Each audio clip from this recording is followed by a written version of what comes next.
నమస్తే, welcome to special program meet your doctor. ఈరోజు ఈ కార్యక్రమంలో లంబార్ స్పాండిలైసిస్ అంటే ఏంటి, ఏ వయసు వరకు ఎక్కువగా వస్తుంది, లక్షణాలు ఎలా ఉంటాయి, కారణాలు ఎలా ఉంటాయి, అలాగే హోమియోలో ఎటువంటి చికిత్సా విధానాలు అమలవుతున్నాయి అనే విషయాలను చర్చించుకుందాం. ఈరోజు ఈ కార్యక్రమంలో మనతో ఉన్నారు డాక్టర్ భరద్వాజ్ గారు. వీరు ఫిడికస్ హోమియోకి CEO అండ్ చీఫ్ డాక్టర్గా ఉన్నారు.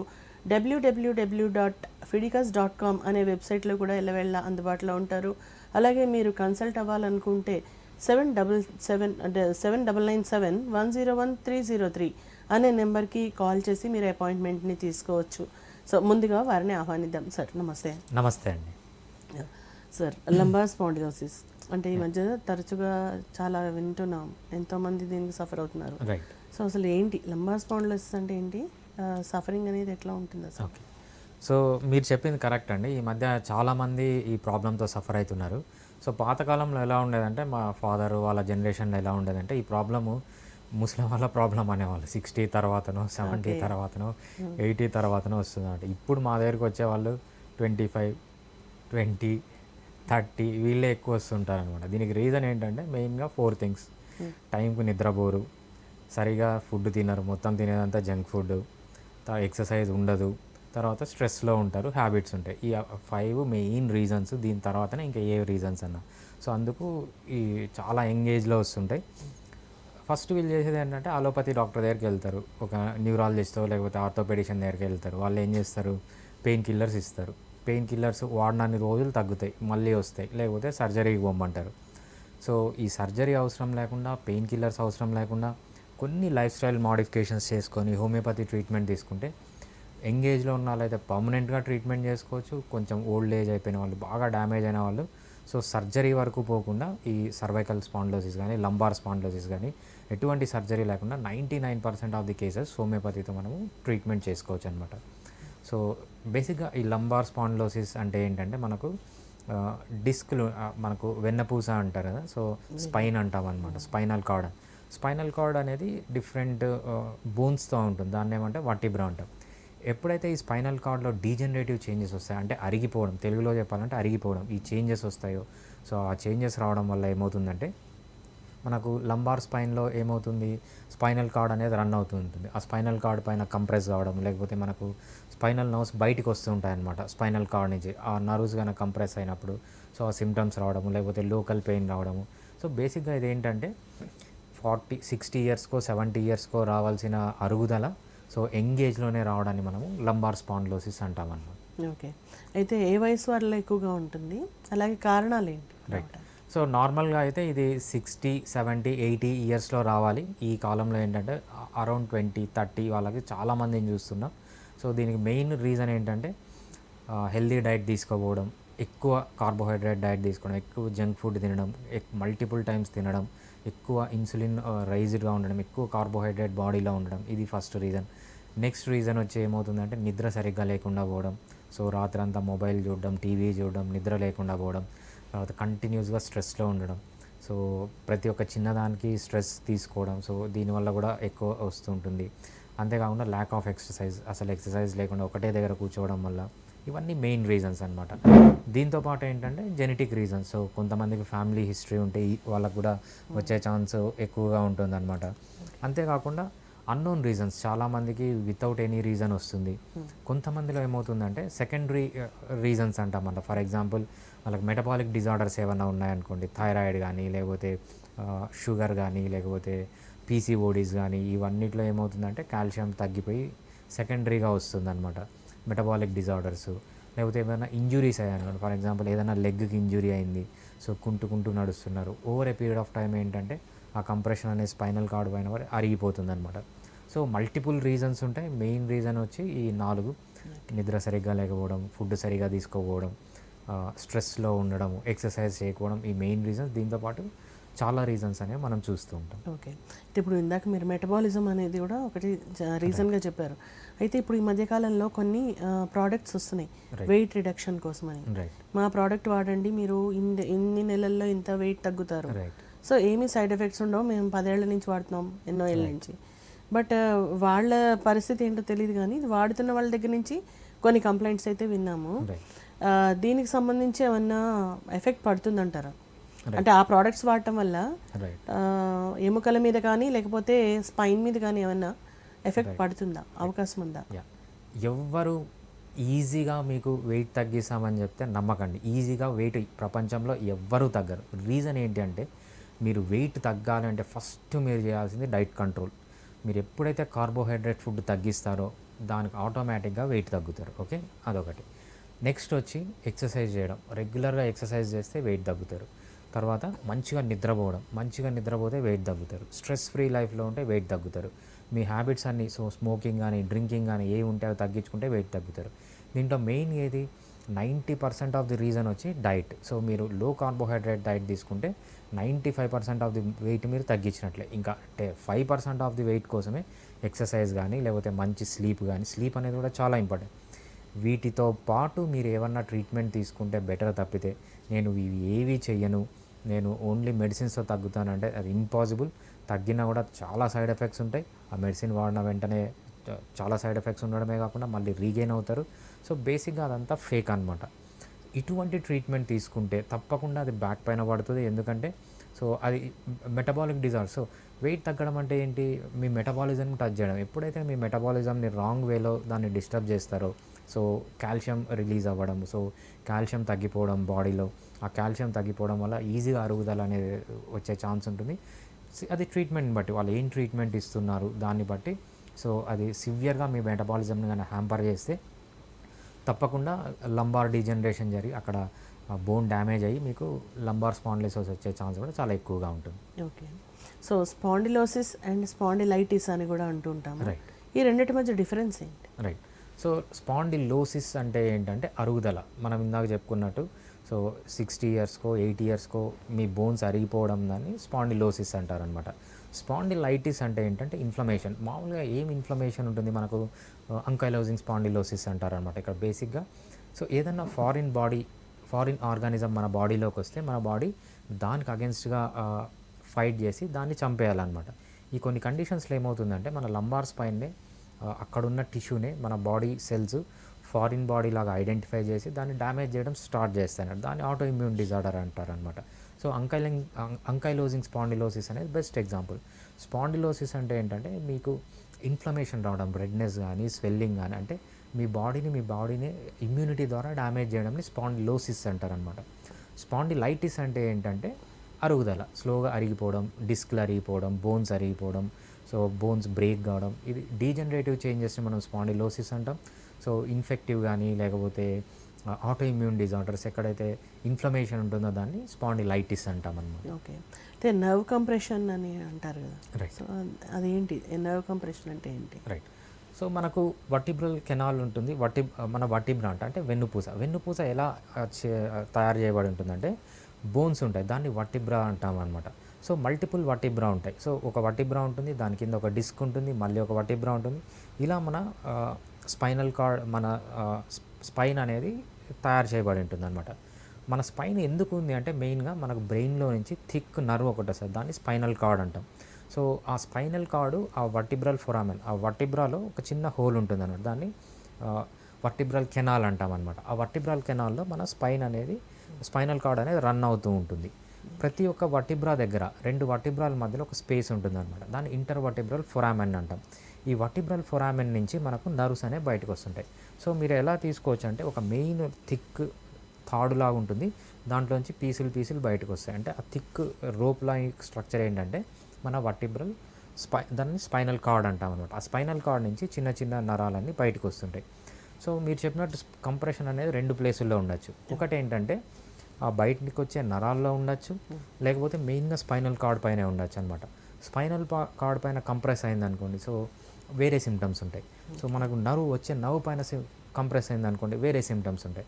సో బేసిక్గా ఏంటంటే ఆ వర్టిబ్రల్ కెనాల్లో రన్ అయ్యే స్పైనల్ కార్డ్ పైన కానీ లేకపోతే స్పైనల్ కార్డ్ నుంచి బయటకు వచ్చే స్పైనల్ నర్వ్స్ పైన కానీ కంప్రెషన్ పడితే, సో ఈ అరిగిపోయి ఒక బోన్ అరిగిపోయి స్పేస్ లేకుండా దాన్ని కంప్రెస్ చేస్తే, లేకపోతే డిస్క్ కూడా దాన్ని కంప్రెస్ చేస్తే దాన్ని ఏమంటామంటే సో మనము స్పైనల్ కంప్రెషన్ అని చెప్తూ ఉంటాం అనమాట. ఓకే, అసలు నార్మల్గా వెన్నెముక నిర్మాణం ఎలా ఉంటుంది, అండ్ అందులో మజిల్స్ కూడా ఉంటాయని విన్నాము. నరాలతో పాటు బోన్, అండ్ నర్వ్స్, మజిల్, ఈ మూడు ఉంటాయి. సో వీటి నార్మల్ స్ట్రక్చర్ ఏ విధంగా ఉంటుంది? రైట్. సో ఇది చాలా ఇంపార్టెంట్ క్వశ్చన్ అండి. ఎందుకంటే చాలామంది బ్యాక్ బోన్ పెయిన్తో బాధపడుతుంటారు. చాలామందికి అసలు తెలియదు అక్కడ ఏం జరుగుతుందని. సో వెన్నెముక అనేది ఒక పూసలాగా ఉంటుందన్న, వెన్ను పూస అంటాం. అంటే ఏంటంటే డిఫరెంట్ బోన్స్ అనమాట, సింగిల్ బోన్ కాదు, మల్టిపుల్ బోన్స్ ఉంటాయి. సో దాంట్లో ఉన్న మెయిన్ బోన్ని మనం వర్టిబ్రా అంటాం అనమాట. రెండు వర్టిబ్రాలకి మధ్యలో ఒక డిస్క్ ఉంటుంది. సో ఒక వర్టిబ్రా ఉంటుంది, దాని కింద డిస్క్ ఉంటుంది, మళ్ళీ వర్టిబ్రా ఉంటుంది. వీటితో పాటు మీరు చెప్పినట్లు లిగమెంట్స్ ఉంటాయి అనమాట. లిగమెంట్స్ అంటే రెండు బోన్స్ని కనెక్ట్ చేయడానికి స్ట్రక్చర్ని లిగమెంట్ అన్నాడు. It is a fibrous structure. అదేవిధంగా బోన్తో పాటు అక్కడ మనకు మజిల్ కూడా ఉంటుంది అనమాట. మజిల్ని బోన్స్ కనెక్ట్ చేయడాన్ని మనం ఏంటంటే టెండాన్ అంటాం. సో అక్కడ టెండాన్స్ ఉంటాయి, లిగమెంట్స్ ఉంటాయి, మజిల్ ఉంటుంది, బోన్ ఉంటుంది. అంతేకాకుండా కార్టిలేజ్ కూడా ఉంటుంది అనమాట. కార్టిలేజ్ అంటే ఏంటంటే రెండు బోన్స్కి మధ్య అరగకుండా ఒక స్ట్రక్చర్ ఉంటుంది, దాన్ని కార్టిలేజ్ అంటాం. సో ఈ కార్టిలేజ్ అనేది మన వెన్నుపూసలో కొంచెం మాడిఫై అయి ఉంటుంది. ఆ మాడిఫై అనేది డిస్క్ అంటాం అనమాట. డిస్క్ అనేది మళ్ళీ రెండు పార్ట్స్ ఉంటాయి డిస్క్లో. సో మధ్యలో ఒక పార్ట్ డిస్క్ లాగా ఒక కాయిన్ లాగా ఉందనుకోండి, మధ్యలో పార్ట్ని జెల్ లాగా ఉంటుంది అనమాట. సో ఇది న్యూక్లియస్ పల్పోసస్ అంటాం. ఇది జెల్ లాగా ఉంటుంది, వాటరీ స్ట్రక్చర్ అనమాట. దాని చుట్టూ ఒక ఫైబ్రస్ స్ట్రక్చర్ ఉంటుందంట. దాన్ని యాన్యులస్ ఫైబ్రోసిస్ అంటాం, ఫైబ్రస్ యాన్యులోసిస్ అంటాం అనమాట. సో ఈ డిస్క్ మెయిన్ ఉద్దేశం ఏంటి అంటే, సో మనం జంపింగ్ చేసినప్పుడు కానీ నడిచినప్పుడు కానీ సో మన బాడీ కంప్రెస్ అవుతూ ఉంటుంది, ప్రెషర్ పడుతూ ఉంటుంది. ఆ ప్రెషర్ని షాక్ అబ్జర్బర్ లాగా పనిచేస్తుంది అనమాట. సో అందుకు మనకు ఈ వెన్నుపూస అనేది చాలా ఇంపార్టెంట్. ఇది షాక్ అబ్జర్బర్ లాగా పనిచేస్తుంది, స్పైనల్ కార్డ్ని ప్రొటెక్ట్ చేస్తుంది.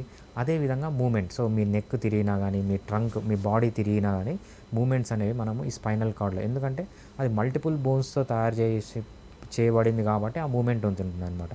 ఒకటే బోన్ అనుకోండి, ఆ బోన్ తిరగదు. సో అందుకు మీ స్పైనల్ కార్డ్ అనేది ఇంపార్టెంట్. ఇక్కడ స్ట్రక్చర్స్ అనేవి కూడా మీకు చాలా ఇంపార్టెంట్ మీరు తెలుసుకోవడం. ఓకే. ఇప్పుడు లంబార్, ఇప్పుడు మీరు ఎక్స్ప్లెయిన్ చేసిన దాన్ని బట్టి డిస్క్లో అది కార్టిలేజ్ కనుక అయిపోయి రైట్, బై ఎనీ ఛాన్స్ అది ఏమన్నా టైరప్ అవ్వడం లేకపోతే అలాంటివి ఏమైనా జరిగే అవకాశం ఉందా? రైట్. దాని అది మెయిన్గా ఏజ్ రిలేటెడ్ చేంజ్ అండి. ఏజ్ రిలేటెడ్లో ఏమవుతుందంటే, మనం ఏదైతే డిస్క్ అనుకున్నామో ఆ డిస్క్లో ఏమవుతుందంటే, సో ఫుల్ వాటర్ ఉండాలి డిస్క్లో. సో వాటర్ ఉన్నప్పుడు అది కుషన్ లాగా ఉంటుంది. సో డ్రై అయిపోతుంది అనమాట, డీహైడ్రేట్ అయిపోతుంది. ఎప్పుడైతే డీహైడ్రేట్ అయిపోతుందో కొంచెం చిన్నగా అయిపోతుంది, సైజ్ కూడా తగ్గిపోతుంది. సైజ్ తగ్గిపోవడం కాబట్టి డ్రై అయిపోయిన తర్వాత ఏమవుతుందంటే, ఎక్కువ దానిపైన ప్రెషర్ పడిందంటే దాంట్లో క్రాక్స్ రావడం. మెయిన్గా మనకు కార్టిలేజ్లో ఏముంటుందంటే మనకు ఒక పదార్థం ఉంటుందన్నమాట. సో దాన్ని మనం అది మనకు ఒక స్ట్రెచ్ లాగా ఉంటుందన్నమాట, స్ట్రెచ్చింగ్ ఇస్తుంది అనమాట. సో దాన్ని అది కూడా క్రాక్ అయిపోతుంది. ఎప్పుడైతే దాంట్లో క్రాక్స్ వస్తాయో, సో కొలాజన్ అంటాం అనమాట, ఆ కొలాజన్లో క్రాక్స్ వస్తాయో, సో ఆ ఎలాస్టిసిటీ అనేది పోతుంది. ఎలాస్టిసిటీ పోయి డ్రై అయిపోయి, సో ఎలాస్టిక్గా ఉందనుకోండి, బాగా ప్రెషర్ అబ్జర్వ్ చేసుకోవాలి. డ్రై అయిపోయింది అనుకోండి, దాంట్లో బ్రేక్స్ రావడము, తర్వాత లోపల ఏదైతే ఒక జెలాటినస్ స్ట్రక్చర్ ఉందంటో ఆ బ్రేక్స్లోంచి అది బయటికి రావడము, అది నర్వ్ పైన కంప్రెషన్ పెట్టడము, లేకపోతే స్పైనల్ కార్డ్ పైన కంప్రెషన్ పెట్టడము, ఇవన్నీ మనము ఈ లంబార్ స్పాండిలోసిస్లో చూసే కామన్ చేంజెస్ అనమాట అవన్నీ. ఓకే. సో ఇప్పుడు లంబార్ స్పాండిలోసిస్లో మెయిన్ లక్షణాలు ఏంటి? రైట్. సో లంబార్ స్పాండిలోసిస్లో మనం మెయిన్ లక్షణాలు తీసుకున్నప్పుడు 3 స్టేజెస్లో ఉంటుందండి. ఫస్ట్ లోకల్, సో అంటే ఎక్కువ ఫస్ట్ స్టేజ్ అనమాట, లోకల్ పెయిన్ ఉంటుంది. సో లో బ్యాక్లో పెయిన్ ఉండడము, టెండర్నెస్ ఉండడం. టెండర్నెస్ అంటే జస్ట్ టచ్ చేస్తే పెయిన్ ఎక్కువ కావడము, మూమెంట్ రిస్ట్రిక్షన్ ఉండడం, అంటే ఎక్కువ తిరగలేరు అనమాట. ఇది ఫస్ట్ స్టేజ్. ఈ స్టేజ్లో ఇంకా వాళ్ళ స్పైనల్ కార్డ్ పైన కానీ, లేకపోతే వాళ్ళకు అలా స్పైనల్ కార్డ్ నుంచి బయటకు వచ్చే నర్వ్స్ పైన కానీ ఇంకా కంప్రెషన్ జరగలేదు. నెక్స్ట్ ఏమవుతుందంటే, ఏవైతే నర్వ్స్ బయటకు వస్తాయో దానిపైన కంప్రెషన్ స్టార్ట్ అవుతుంది. కంప్రెషన్ స్టార్ట్ అయినప్పుడు ఏంటి, స్లోగా ఈ లోకల్గా ఉన్న పెయిన్ లెగ్స్లోకి రావడము, థైస్లోకి రావడము, ఫుట్లోకి పోవడము, సో మజిల్ వీక్నెస్ రావడము, ఏదైతే ఆ నర్వ్ ఏ మజిల్స్కి అయితే సప్లై చేస్తుందో ఆ మజిల్ వీక్నెస్ రావడము. తర్వాత మనకు రిఫ్లెక్సెస్ అంటామన్నమాట. మనం ఏదైనా ఫర్ ఎగ్జాంపుల్ అక్కడ అగ్గి ఉందనుకో, ఇట్లా టచ్ చేసిన వెంటనే మనకు తెలియకుండానే మనం రిఫ్లెక్స్ యాక్షన్ ద్వారా చేయి పైకి తీసుకుంటాం. సో ఆ రిఫ్లెక్సెస్ డిమినిష్ కావడము. తర్వాత పారాస్థీషియా అంటారనమాట. పారాస్థీషియా అంటే ఏంటంటే, సో చాలామంది చెప్తూ ఉంటారు, మాకు సూదులతో పొడిచినట్లుంది, లేకపోతే మా ఒంటిపైన చీమలు పాకినట్టుంది, జెర్రులు పాకినట్టుంది, బాగా మంటగా ఉంది. సో ఇవన్నీ పారాస్థీషియా సిమ్టమ్స్ అనమాట. ఒక్కొక్కసారి సెన్సరీ లాస్, అంటే టచ్ చేస్తే సెన్స్ ఉండదన్నమాట. ఇవన్నీ సెకండ్ స్టేజ్. థర్డ్ స్టేజ్లో ఏమవుతుందంటే మైలోపతి అంటాం. మైలోపతి అంటే ఏంటంటే డైరెక్ట్ స్పైనల్ కార్డ్ పైన కంప్రెషన్ జరుగుతుంది.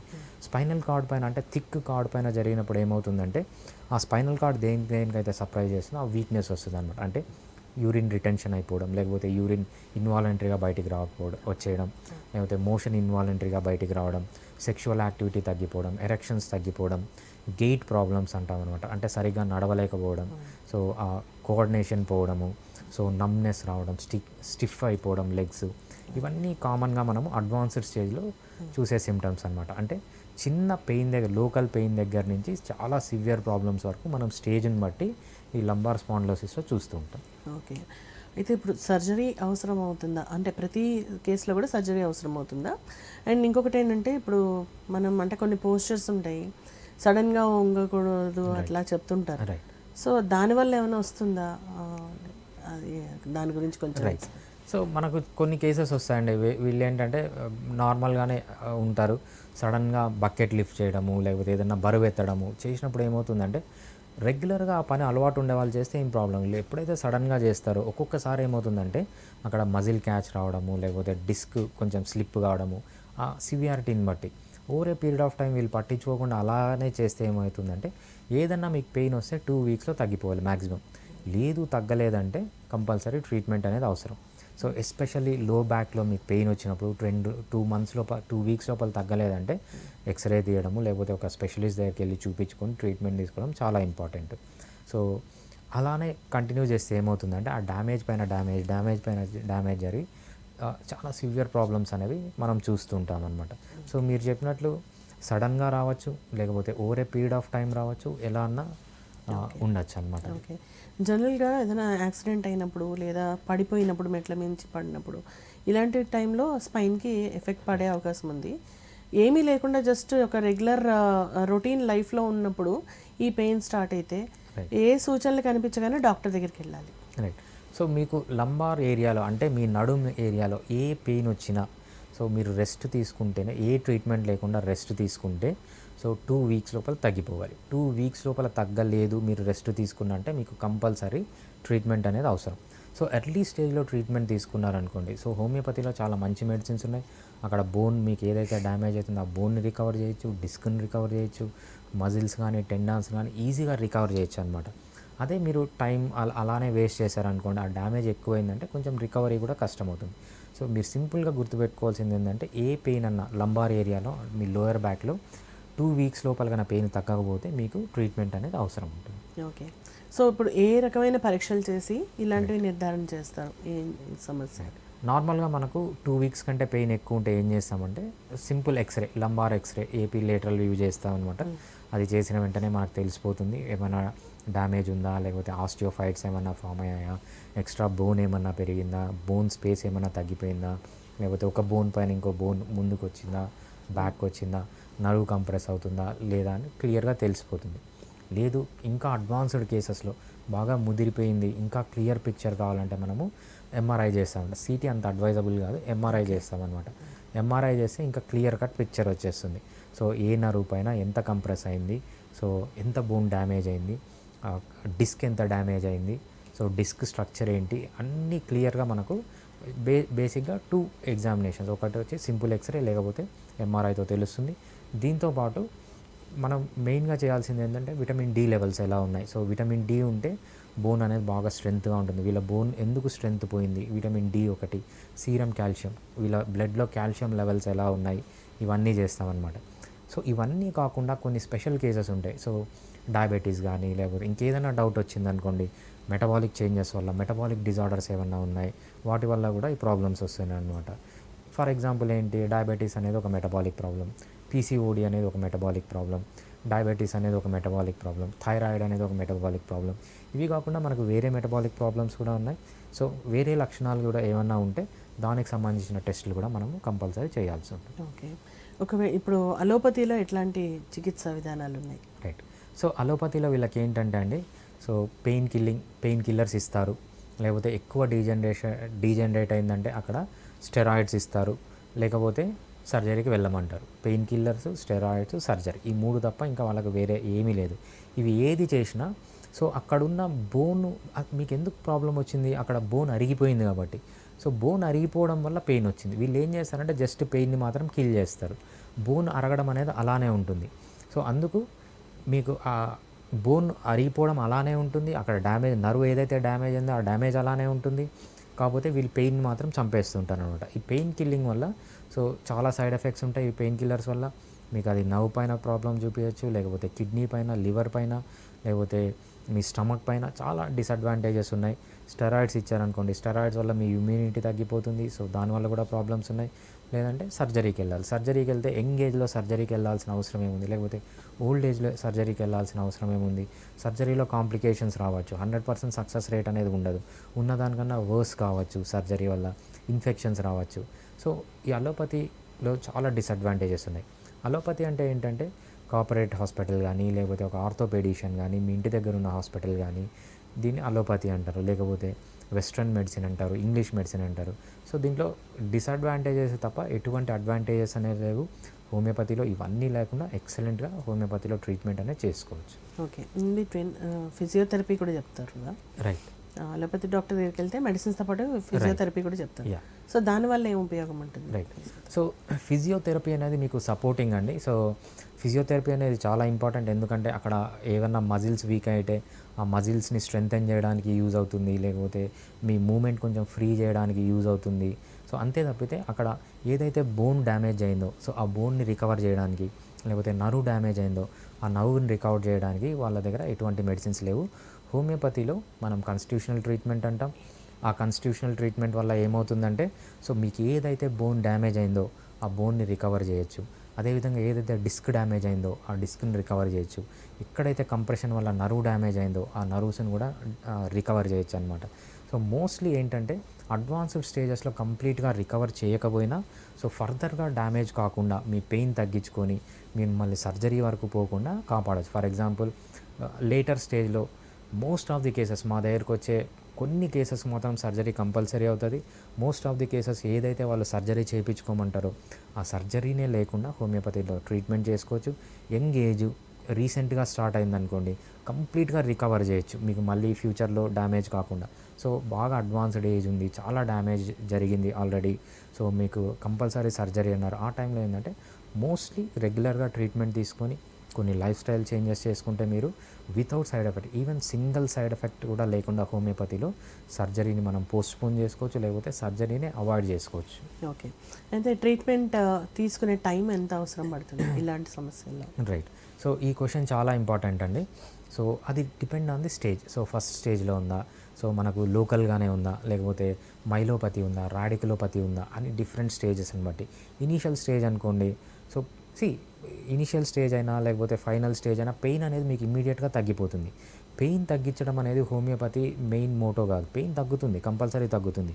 మీకు 1 వీక్కో లేకపోతే 15 డేస్కో మోస్ట్లీ 1 మంత్కో మీ పెయిన్స్ అనేవి తగ్గిపోతాయి. పెయిన్స్ అనేవి తగ్గిపోవడం మెయిన్ కాదు కదా, పెయిన్ కిల్లింగే మెయిన్ కాదు కదా. అక్కడ ఏం డ్యామేజ్ అయింది, మీ నర్వ్ డ్యామేజ్ అయింది, నర్వ్ని రికవర్ చేయాలి. బోన్ అరిగిపోయింది, బోన్ రికవర్ చేయాలి. డిస్క్ డ్యామేజ్ అయింది, ఆ డిస్క్ని రికవర్ చేయాలి.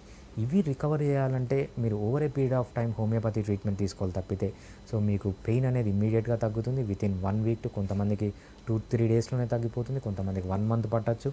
సో పెయిన్ తగ్గిపోవడంతో పాటు మెయిన్గా ఈ బోన్ రికవర్ చేయడానికి కొంచెం టైం పడుతుంది.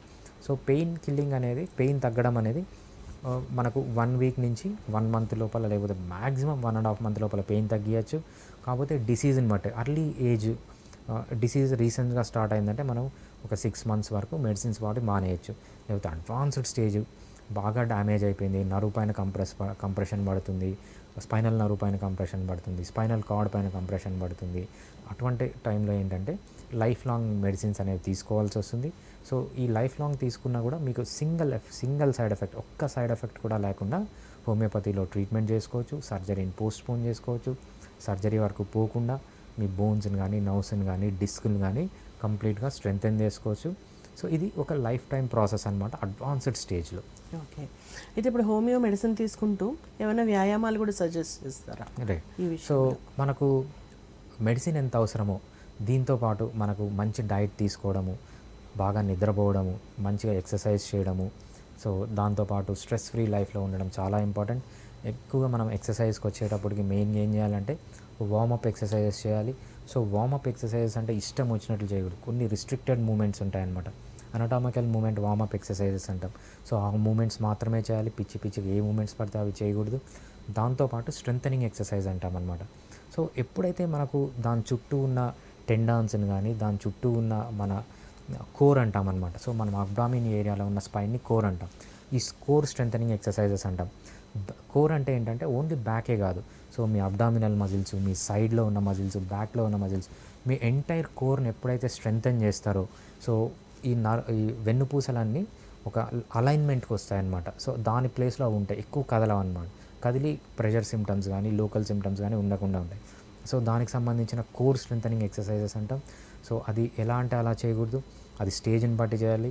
సో యంగ్ ఏజ్ వాళ్ళు చేసే ఎక్సర్సైజెస్ వేరే ఉంటాయి, ఓల్డ్ ఏజ్ వాళ్ళు చేసే ఎక్సర్సైజెస్ వేరే ఉంటాయి. సో ఆ core strengthening exercises plus warmup exercises చేస్తూ కొన్ని రిస్ట్రిక్టెడ్ మూమెంట్స్ ఉంటాయన్నమాట. సో అడ్వాన్స్డ్ స్టైల్ ఏంటంటే వంగి తీసుకోవద్దు అంటాము, బరువులు ఎత్తద్దండి అంటాము. సో కొన్ని రిస్ట్రిక్షన్స్ ఉంటాయి, కొన్ని మీరు చేయాల్సినవి ఉంటాయి. ఇవన్నీ పాటిస్తూ హోమియోపతి ట్రీట్మెంట్ తీసుకుంటే most of the people 99% of the people will recover. Okay. So అసలు రాకుండా అవాయిడ్ చేయాలంటే ఏమైనా జాగ్రత్తలు తీసుకోగలమా? రైట్. సో మనం రాకుండా అవాయిడ్ చేయలేమండి. సో ప్రతి ఒక్క మనిషికి వాళ్ళ లైఫ్ స్టేజ్లో ఇది 60 years or 70 years or 80 years దాటిన తర్వాత కంపల్సరీ వస్తాయి. కాకపోతే మీరు ఏం చేసుకోవచ్చు అంటే ఎర్లీగా రాకుండా ప్రివెంట్ చేసుకోవచ్చు. సో వచ్చిన తర్వాత కూడా డీజనరేషన్ అనేది స్లో చేసుకోవచ్చు. ఎలా చేసుకోవచ్చు? ఫస్ట్ మీరు ఏం చేయాలంటే లో కార్బోహైడ్రేట్ ఫుడ్, మంచి డైట్ తీసుకోవాలి. మంచి ప్రోటీన్స్, విటమిన్స్, మినరల్స్ ఉన్న ఫుడ్ తీసుకొని రెగ్యులర్గా ఎక్సర్సైజ్ చేస్తూ తర్వాత స్ట్రెస్ ఫ్రీ లైఫ్లో ఉండి మీకు ఏమైనా హ్యాబిట్స్ ఉన్నా, స్మోకింగ్ కానీ ఆల్కహాల్ కానీ ఇంకేమన్నా డ్రగ్స్ అటువంటి హ్యాబిట్స్ ఉన్నా అవన్నీ మానేసి రెగ్యులర్గా టైంకి నిద్రపోయి టైంకి లేచి స్ట్రెస్ ఫ్రీ లైఫ్లో ఉంటే తప్పకుండా ఇది మీ దగ్గరికి అనేది రాదు. రెగ్యులర్గా ఎక్సర్సైజ్ చేయండి. మనకి ఎక్సర్సైజెస్ కూడా డిఫరెంట్ టైప్స్ ఆఫ్ ఎక్సర్సైజెస్ ఉంటాయి. స్ట్రెంథనింగ్ ఎక్సర్సైజెస్ అని, హైపర్ట్రోఫీ ఎక్సర్సైజెస్ అని, లేకపోతే స్కిల్ ఎక్సర్సైజెస్ అని, power, endurance especially muscular endurance అంటాం. సో కోర్ స్ట్రెంథనింగ్ అంటాం కదా, బేసిక్లీ అది ఒక మస్కులార్ ఎండ్యూరెన్స్ ఎక్సర్సైజ్. దాంతోపాటు long duration, short duration, mid duration endurance exercises అని ఉంటాయి. ఈ కాంబినేషన్ ఆఫ్ ఎక్సర్సైజెస్ మీరు చేసినప్పుడు సో చాలా హెల్తీగా ఉంటారు. ఈ డీజనరేటివ్ డిసీజెస్ అనేవి అర్లీ ఏజ్లో కాకుండా ఎప్పుడో మీ 80 ఇయర్స్కో 90 ఇయర్స్కో వరకు దీన్ని పుష్ చేయొచ్చు అనమాట. ఓకే. అయితే ఇప్పుడు పోస్చర్ కూడా ఇంపార్టెంట్ అని చెప్తారు, కూర్చునే పోస్చర్ని బట్టి. సో దాన్ని బట్టి ఏమైనా అవాయిడ్ చేయగలుగుతామా? ఎలాంటి జాగ్రత్త తీసుకోవాలి? అంటే పోస్చర్ విషయంలో చాలా ఇంపార్టెంట్. ఎందుకంటే ఈ రోజుల్లో టీవీ చూస్తూ కానీ స్నాక్ తింటూ టీవీ చూస్తూ ఏదో ఒక పొజిషన్లో కూర్చుంటూ ఉంటారు, చూస్తున్నాం కదా. సో ఇలాంటి పరిస్థితులు ఉన్నప్పుడు కూడా ఇవి వస్తూ ఉండొచ్చు. సో పోస్చర్ విషయంలో ఎలాంటి జాగ్రత్తలు తీసుకోవాలి? రైట్. సో పోస్చర్ అనేది చాలా ఇంపార్టెంట్ అండి. ఎందుకంటే మనం చాలామందిని చూస్తుంటాం పొద్దున్న నుంచి సాయంత్రం వరకు కూర్చొనే ఉంటారనమాట. బేసిక్గా కూర్చోవడం అనేది తప్పు. సో మన ఎవల్యూషనరీ హిస్టరీ తీసుకున్నప్పుడు మనిషి ఎప్పుడు అంతసేపు కూర్చోలేదు. సో ఏ హంటింగ్ పోయేవాడు, లేకపోతే ఏదైనా పని చేసుకుంటూ ఉండేవాడు, తనని తను కాపాడుకుంటూ ఉండేవాడు. ఈ సిట్టింగ్ పోస్చర్ అనేది ఒక మనిషికి అబ్నార్మల్ పోస్చర్ అనమాట, న్యాచురల్ పోస్చర్ కాదు. సో అందుకు మీరు ఏం చేయాలంటే రెగ్యులర్గా ప్రతి హాఫ్ అన్ అవర్కో లేకపోతే 1 అవర్కో ఒక అలారం పెట్టుకొని లేచి తిరుగుతూ ఉండడము. సో కూర్చున్నప్పుడు కూడా స్ట్రెయిట్గా కూర్చోవడము, ముందుకు వంగి కానీ వెనక్కి వంగి కానీ. సో కూర్చున్నప్పుడు మీ మెయిన్గా మీ బ్యాక్కి సపోర్ట్ చేసి కూర్చోవడము. సో ఎక్కువసేపు కూర్చోకుండా ఉండడం అనేది చాలా ఇంపార్టెంట్. సో వాక్ చేయడము లేకపోతే కదులుతూ ఉండడం, పొజిషన్ చేంజ్ చేయడం అనేది చాలా ఇంపార్టెంట్. దీంతోపాటు చాలామంది ఏం చేస్తారంటే వాళ్ళ బ్యాక్ పాకెట్లో పర్స్ పెట్టి కూర్చుంటారు, వ్యాలెట్ పెట్టి కూర్చుంటారు అనమాట. దీనివల్ల ఏమవుతుందంటే ఒక సైడు కంప్రెషన్ జరుగుతుంది, ఒక సైడు ఎక్స్టెన్షన్ జరుగుతుంది అనమాట. దీనివల్ల కూడా చాలా ప్రాబ్లమ్స్ వస్తాయి. సో వ్యాలెట్ని తీసేసి కూర్చోండి. సో స్ట్రెయిట్గా కూర్చోండి, ఎక్కువసేపు కూర్చోవద్దు. వీలైనంత వరకు కూర్చోవడం తగ్గియండి. లేదు మీ జాబ్ అటువంటిది చాలాసేపు కూర్చోవాల్సి వస్తుందంటే కనీసం అలారం పెట్టుకొని ఎవ్రీ అవర్కి అలారం పెట్టుకొని అవర్లీ ఒక 2-3 మినిట్స్ మీరు లేచి తిరుగుతూ ఉండడం అనేది చాలా ఇంపార్టెంట్ మీ బ్యాక్ హెల్త్ కోసం. ఓకే. సో ఫైనల్గా చెప్పండి, మిమ్మల్ని కన్సల్ట్ చేయాలంటే ఈ విధంగా మేము Fidicus homeopathy. So Fidicus homeopathy అనేది చైన్ ఆఫ్ క్లినిక్స్. మేము 2 టైప్స్ ఆఫ్ కన్సల్టేషన్ ఇస్తాము. ఒకటి ఆన్లైన్ కన్సల్టేషన్, ఒకటి ఇన్ పర్సన్ కన్సల్టేషన్ కావాలనుకున్న వాళ్ళు ఈ నెంబర్కి ఫోన్ చేసి సో మీ ఏరియాలో మీకు ఏదైతే దగ్గర ఉందో అక్కడికి వెళ్ళి ట్రీట్మెంట్ చేసుకోవచ్చు.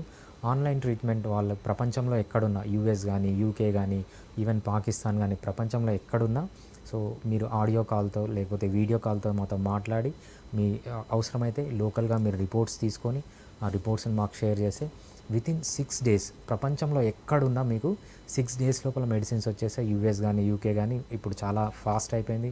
డాక్యుమెంటేషన్ కూడా చాలా తక్కువ ఉందన్నమాట ఇప్పుడు. సో ఇమ్మీడియట్గా మీరు కేస్ తీసుకున్న 6 daysలో మీకు మెడిసిన్స్ అనేవి వచ్చేస్తాయి. యూఎస్ అయితే, యూకే అయితే ఇంకా ఈజీ, లేకపోతే పాకిస్తాన్ అని ఇంకా దగ్గర కంట్రీస్, అరబ్ కంట్రీస్ అయితే ఇంకా 2 to 3 daysలో మీకు మెడిసిన్స్ అనేవి వచ్చేస్తాయి. సో మీరు ఇంట్లోనే ఉండి ట్రీట్మెంట్ తీసుకోవచ్చు అనమాట. సో 2 types ఆఫ్ ట్రీట్మెంట్, ఒకటి in person treatment or online treatment. మీ ఇంటి దగ్గరే ఉండి మీ ఇంటి దగ్గరికి మీ మెడిసిన్స్ షిప్ చేసేస్తాం. Okay, thank you so much for Thanks, participation. Andy. So back pain వచ్చిన తర్వాత 15 రోజులు మీరు రెస్ట్ తీసుకున్నాక కూడా తగ్గలేదు అనుకుంటే మీరు ఇమీడియట్గా డాక్టర్ని కన్సల్ట్ చేయండి. అలాగే హోమియోలో ఎటువంటి సైడ్ ఎఫెక్ట్లు లేని మంచి ఫలితాలని మీరు పొందవచ్చు అంటూ భరద్వాజ్ గారు చెప్తున్నారు. సో ఇది వాళ్ళ ఎపిసోడ్. మరో ఎపిసోడ్లో మళ్ళీ కలుద్దాం. Keep watching.